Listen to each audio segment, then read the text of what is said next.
Hello YouTube, Luftwaffe here, and today I'm just going to do a quick little video on the build that I currently use in Albion Online. Now, I'm sure that some of you out there might know, I love Greataxes. Two-handed axes in games are my absolute favorite. When Titan's Grip came out in World of Warcraft, I was totally all up in that because I wanted to have two giant freaking axes on each of my sides so I could swing, whirlwind stuff down, whatever the case may be. In Diablo 3, in Diablo 2, I mean, as far back as I can remember, I've always loved two-handed axes in particular, or any giant weapon, as it were. So, the reason why I believe that Greataxes are amazing in Albion Online is because they have ridiculously good AoE. And it's not just that the AoE is good, but that the AoE can move. So, a lot of times with caster AoE, you cast the AoE and it's already going in a certain area, and mobs or other players can dodge it. They can get out of the way if they see it coming, or they can, play around it. So, with the case of Whirlwind, however, I can move around and just follow them wherever they go, hitting more than one person or hitting just one person if need be, because it's still an incredibly high amount of damage even if it's on single target. The other reason why I use it is because it is excellent for shutting down a group's backline. So if my guild is about to go head to head against another guild, it's usually me that's teleporting back or blinking into their back line and just messing with the healers, messing with the casters, and causing just disarray and disrupting everything that they're doing back there. And if I'm not CC'd or bursted down, then I can just absolutely turn the tide of a battle by just getting in their face and absolutely wrecking them. If PvE is more of you guys' thing, then this build is also excellent for disposing of adds, and it also still has a good amount of single target DPS with the build that I use. So first we're going to talk about the Greataxe and the spells that I use for that. Now the spells I use for Greataxe are Heroic Strike. You have to choose Heroic Strike over Rend. So Rend is more of a dot, whereas Heroic Strike is a spammable, bursty, it uses less energy than Rend, and I personally prefer it because I try to use abilities more than auto attacks. And then the second ability I use is Heavy Smash, and this is honestly no competition for me. The other options are Energy Shield or Adrenaline Rush, and the reason why this is so good is because it reduces their resistances. So if you use this on a tank, it can make them less squishy. If you use this on a caster, it basically makes them taking the full amount of the damage that you're dealing. And the resistance reduction lasts for 8 seconds, and Whirlwind, although it doesn't say how long it lasts for, it lasts between 5 and 6 seconds, I believe. So if you apply this on a caster and then Whirlwind, they're taking almost the full damage from your Whirlwind for the entirety of its duration. And then for the final spell that I use on the Greataxe, I just went with the Aggression. The auto attack deal 10% more damage. The other option, which is Mischievousness, gives you a 10% chance to heal on auto attacks, and that's honestly not really necessary when you have a healer if you're in a group, which this is more built around group play than solo play. The armor that I go with the leather, medium leather helmet, and the spells that I use for that, is Meditation.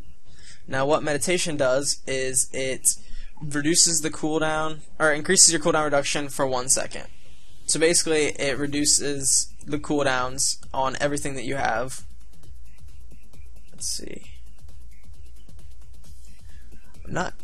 Unfortunately for these guys, they don't really have the exact numbers that they should have in the game at this point. I'm more of a numbers guy, so I like to know exactly what's going on. But pretty much it helps to refresh your cooldowns faster, which helps keep all of your spells up, particularly Whirlwind, which is your bread and butter. And then I also just went with Tenacity.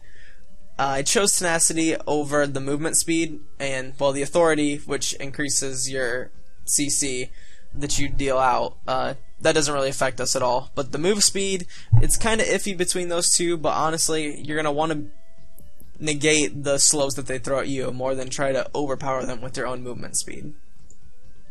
So the second piece of armor that we have here is the light cloth chest piece. And I went with this because I wanted Blink. Now, the reason why I want Blink might be a little bit of a nostalgia factor for any of you out there that played Diablo 2. This is very similar to the Enigma rune word, which allowed you to blink, and then on Barbarians it was very commonplace for a Whirlwind Barb to have Enigma so that they could stay on top of their target while whirlwinding. So that's why I run this. It's out of a nostalgia factor, but it's also the bread and butter for this build so that you can get into the backline, so you can just absolutely wreak havoc on their backline, on their healers, on their casters. And the light cloth armor helps to increase your resistances against magical attacks and just help provide you with a little bit more resistance whilst doing that. Now, for other options for the cloth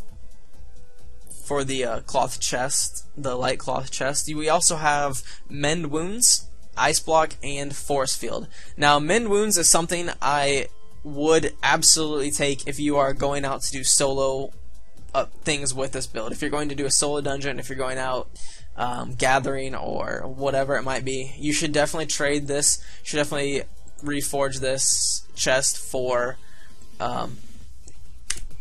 Mend Wounds so that you can heal yourself. Obviously, if you're in a party, you have a healer, you don't need your own heals.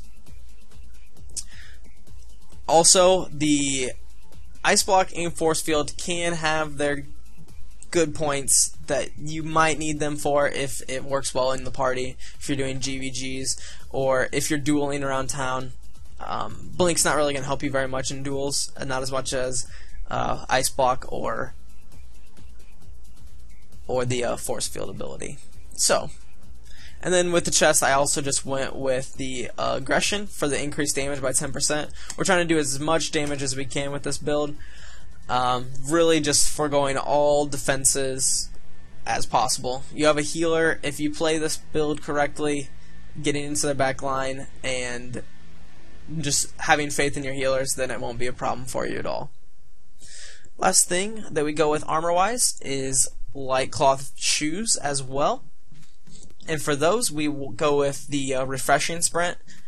The alternative, the energetic sprint, is the energy cost that you gain back from it is almost negligible. It's still, you don't net any more energy than what you spend to cast it. So this one also reduces your cooldowns. So if you use it in tandem with the meditation, you're significantly cutting down your cooldowns on your blink and also on your whirlwind, which is very crucial for continuing to pump out the damage that you need.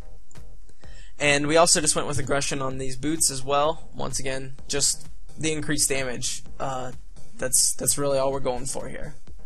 Now, as far as food goes, once again, we're gonna grab the most important food that you're gonna want is the one that increases combat damage by a certain percentage. I use goat stew.